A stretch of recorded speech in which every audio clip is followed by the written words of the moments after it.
Welcome back to JB Reviews. I have a 2024 Ram 2500 Laramie and I have the Ford F250 Lariat. Now this has the night edition, this has the sport appearance, so they do have a package on it that helps dress it up and really differentiate it from the standard Lariat and Laramie trims. Special shout out to Larry H. Miller here in Sandy, Utah. Nafo is the salesperson that helped me with this truck, and Larry H. Miller Super Ford here in Salt Lake City, Diego helped me with this truck. These are both available for sale. We're gonna pretty much compare these trim levels. They're basically the trim levels that you would compare if you're looking at these two models. So yeah, let's start with the Ram up front. If you are looking at a Laramie trim for 2024, believe it or not, it does come optional with these LED headlights and fog lights. Now, for the most part, you're not gonna really see a Laramie without these options. I haven't seen one yet. But if you're ordering a truck from the factory, you're not looking to get night edition package, you could get one without those headlights. So you wanna make sure you get the package that adds them. Now, with the blackout, which is the night edition package, you do get a surround that's painted, and the center of the grille with the emblems are painted as well. You get the blackout for the headlights right there, and the tow hooks down below. Parking sensors are down there as well. I think that Ram styling is great. For 2023, they did add the Sport Performance hood, which carries on to 2024, and it's not really functional. You do have these heat extractors here, but this is closed off. As far as the Ford goes, the sport appearance does give you a different grille. However, it does not black out the headlights, but this grille does kind of run into the headlights, as you can see, so it does kind of darken it a little bit. LED headlights and fog lights come standard on Lariat. Tow hooks are down below, and I do like how Ram does the parking sensors a lot better. GM does something similar that Ford does here. Like you can see, Ram put them on the plastic pieces, so you don't really see them as much as you do on the Fords. But I do like the overall grille design. It is like a regular plastic trim piece, but it does have a nice look to it. Both trucks do have forward-facing cameras, and if you get the sport appearance, they do give you a different wheel style. 20-inch wheel wrapped in a Bridgestone dueler tire, and has a great appearance. Has like that gunmetal with that black center cap right there. Solid front axle on both sides of the house. Now I do like Ford's tire selection better. Ram does run with these Firestones. Cheap tires, don't get me wrong. If you need to go to replace them, they are a little bit cheaper to replace, but they do run low really quickly. Something you'll notice on the Ram is there's no fender flares. In 2023 they did remove that from these trucks as standard equipment, and I think it does really cheapen up the truck a little bit personally. Tow mirrors I think are the best on the Ram because you have the front lighting here with the turn signal, and you have a reverse light. Both mirrors are heated and power. You can also see down there's a camera for that 360 camera view that it makes. And they do provide this camera right here, which I'll kind of go over here in a second. As I mentioned, you do have the black appearance for the emblems, and this is a painted wheel-to-wheel running board, which is an option. One thing that Ford wins on with their mirrors is they do give you this painted trim piece that breaks up this ugly, hard plastic. On Rams, as you saw, is all in that hard, ugly plastic. I don't like the way it looks. I think they should have done something similar to what Ford and GM does. Here's the trim piece on the side, and this, from what it looks like, is functional too, by the way. You do have the power stroke badge on the side. Now they do have a light that does shine on the front of the mirrors. However, there is no reverse lights, and this mirror is not power. Cameras down below. Painted door handles with smart key system. However, you do get this keypad with the Fords. Ram has smart key system as well, no keypad however. And moving on back, something that Ford added for 2023 is the steps on the side of the bed, and I think they're very useful. If you need to hook up your gooseneck trailer or something like that, that would be very helpful. And you can see here, you have a 34-gallon fuel tank and a 7.4-gallon DEF on the Ram. Luckily, you have these wheel-to-wheel running boards, so you can step in pretty darn easy with these, but they are an option. And you have smaller tank capacity, so 31-gallon, 5.7 for the DEF. As far as the Ram goes, you do have a coiled suspension standard. You can get air suspension, 373 rear. And because of the Night Edition, you do get the painted bumpers, and they do provide this input for the rear view mirror that gives you a camera for your trailer for the back of it. You have a 12 and a 7 pin. This 12 pin is for video, LED license plate lights, and full LED tail lights. Ford, however, gives you, in my opinion, the better suspension. If you get the air on the Ram, I feel like it's probably going to be a little bit better than this because it's adjustable automatically. But because this has a high capacity trailer, you do get that overload leaf spring right here, and you get 4 leaves in the main pack. Now out back, Ford does cheap out and give you incandescent bulbs with LED. For some people it's not a big deal, but I would like for them just to give you one or the other personally. And you have incandescent bulbs for the license plate unless you go to a higher trim level. Class 5 hitch, just like on that Ram. And down below you have a 331, which comes standard, and you can get a 355 as well with the locker. Parking sensors are out back with the step built in here. Now as far as the tailgate goes, they do provide the light right here that shines down, and they provide this step too.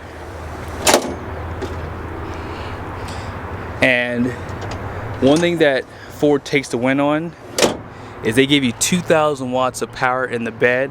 Also, their bed is slightly bigger. Let me grab my tape measure so we can measure real quickly. For the Ram, you have about 75 inches of usable space. For the Ford, 81.5 inches. So this is basically a 6.75 inch bed, and Ram has a 6.4 inch bed. So yeah, Ram, you need to get a bigger bed because GM's is actually bigger than both of these trucks. Now something both trucks do well is they do give you a button to push for the bed lights. Also 7 and 12 pin inside the bed for the Ford.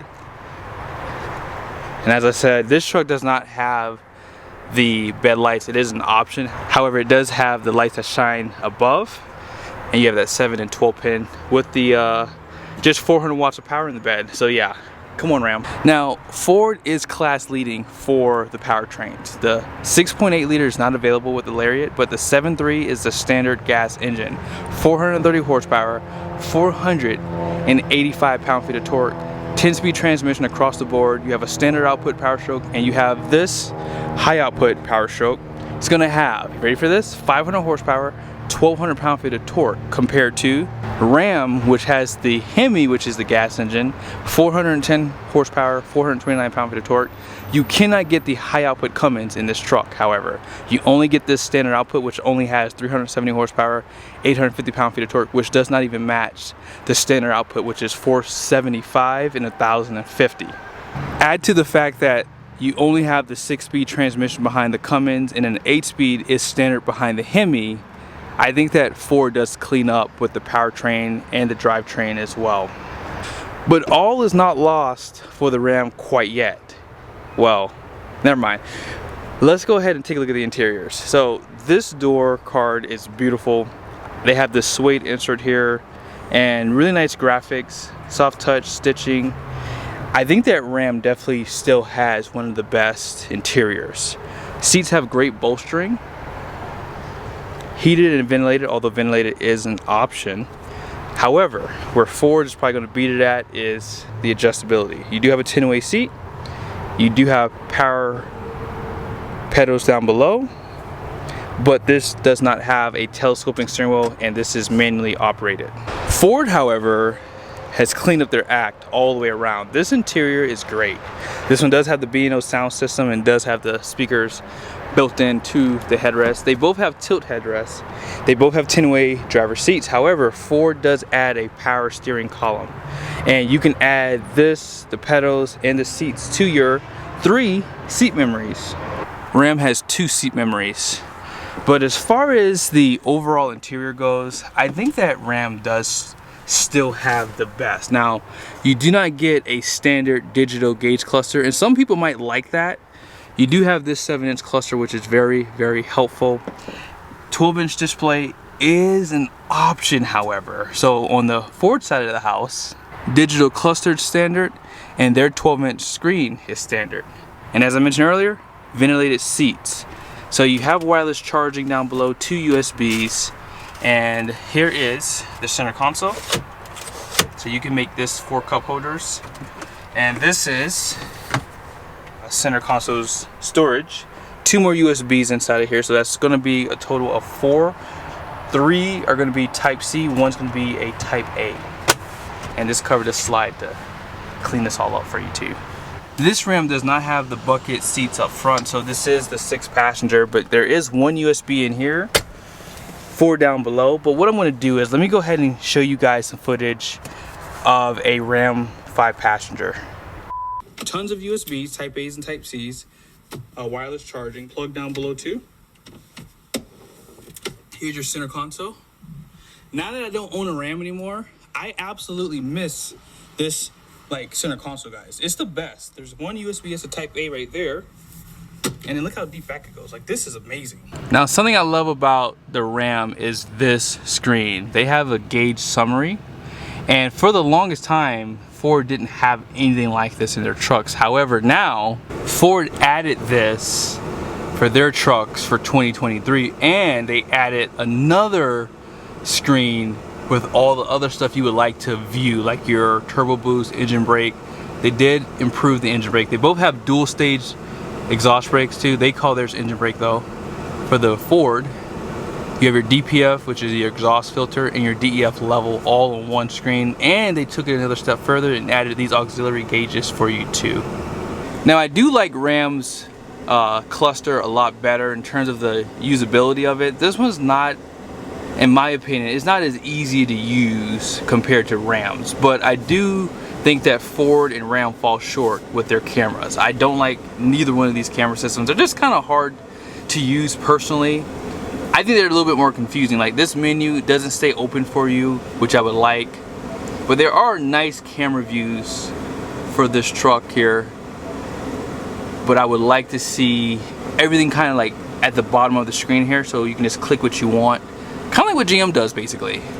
Ram, on the other hand, does have this home screen that you can customize. So you can put a lot of your different things on this page, and it's just a lot easier to use. Now, you do not have hard buttons for your ventilated seats, heated steering wheel, heated seats.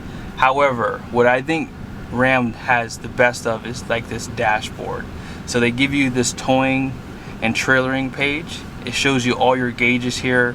You can have your camera set up through here. As I mentioned earlier, both trucks, I don't really like Rams either, because even though they give you the cameras below, the menu that you just saw, this is confusing. Like, this is a lot going on. And even though it's pretty clear what the cameras are, I just would like for everything to kind of be together. That way it's just a little bit easier to read and understand. But they both have these trailer reverse guidance cameras, which are nice. And as far as the roof goes, I do like that Ram gives you this black roof. However, you see the small sunroof? Let's go look at the Fords. And they give you the sunroof that goes all the way back. This is the panoramic sunroof. I don't like the lighter color roof with this interior, but I will say the stitching does match the roof, so some of that color does kind of go well together. By the way, Ford has the best auxiliary switches of anyone. Love where they put those at. And this cab is a lot bigger compared to the Rams, especially up front. And out back it's going to be the same story. But where Ram really wins is, I think that they just have a better interior, it's better laid out. And where Ford wins for the interior is just the sheer size and just the ergonomics. You get a lot more for the money, I think, personally, in this truck compared to that Ram. Speaking of, Ford does give you drive modes. So you have your normal, tow haul, eco mode, you have slippery, roads mode, and you have the off-road. And they give you a locker out back. For the Ram, when you get the Cummins, you get the limited slip rear. There are no drive modes, except for tow haul mode, that is. And yeah, this cab is definitely smaller front and back. You can really see that. They do give you the storage on the floor, which is very useful. And these buckets do come out if you want to put ice in them. That way you can basically clean them out. They give you power plugs front and rear, more USBs. They have more USBs compared to the Ford. And I'm gonna show it to you right now. Oh yeah, by the way, you do have the seat backs. And they give you these trays. So if you have a big dog, you can have them nice and comfortable out back. Ford does give you 2 USBs. If both trucks had the 5-passenger setup, you would have outboard heated seats on the Ram as well. And here are your power plugs. You do get an additional 12 volt. Ram did not have a 12 volt out back, but this is a 120 volt plug here. Air vents, seat backs. Now this floor is kind of sort of flat, but I think that Ram does win there, because if you do hot shot, you can sleep a little bit better with those trays down, personally. But this cab is definitely bigger, and I think that you would get more comfortable if you had 3 people sitting back here. Here's where it all comes crashing down for Ram. Capacity. Gross axle rating up front 6,000. The rear axle rating is going to be 6,040 with a 10,000 pound GVWR. Payload is 2,083 pounds. That is not a lot of payload, especially when you see what the Ford has. Now, as far as the front gross axle weight rating, Ram does take the win there, because this has a 5,200 pound rating versus Ram 6,000. That's only useful if you're going to be doing snowplow, but the rear is 300 pounds heavier compared to the Ram, so 6,340, and 11,100 pound gross vehicle weight rating, which gives this truck more payload at 3,078 pounds. So that, to me, seals the fate for Ram every single time. Like, I would never buy a Ram with that low of payload because of what I tow. So if there was a Ford available and a Ram available, if I really wanted the Ram, I would have to take the Ford because of the payload capacity. So I'm hoping that Ram does change that for 2025 model year, because this is a 2024, so we can only hope and pray that we see a 2025 redesign for this truck, and they change some of the things they've been doing in the past to make this truck one of the best on the market. But I hope you guys like the video. I did not do everything on these trucks because there's so much things I can compare on them, but for the most part I hit the big things. By the way, I did say I was going to show this to you, so let me show it to you really quickly. Do you guys remember that camera on the mirror right there? Is on both sides, right? So what Ram did was, if you're towing a trailer, you'll be able to see down the side of the truck very easily using this camera view. Hope you guys liked the video. Let's go ahead and look at the window stickers, and that will pretty much end the video. The window sticker for the Ford shows the base price coming in at $63,740, and this truck, the way it was spec, was $89,685. Be sure to pause it for the options. As far as the Ram goes, base price is $66,430. Here are all the options on this build. And as you guys can see, this truck is $94,450.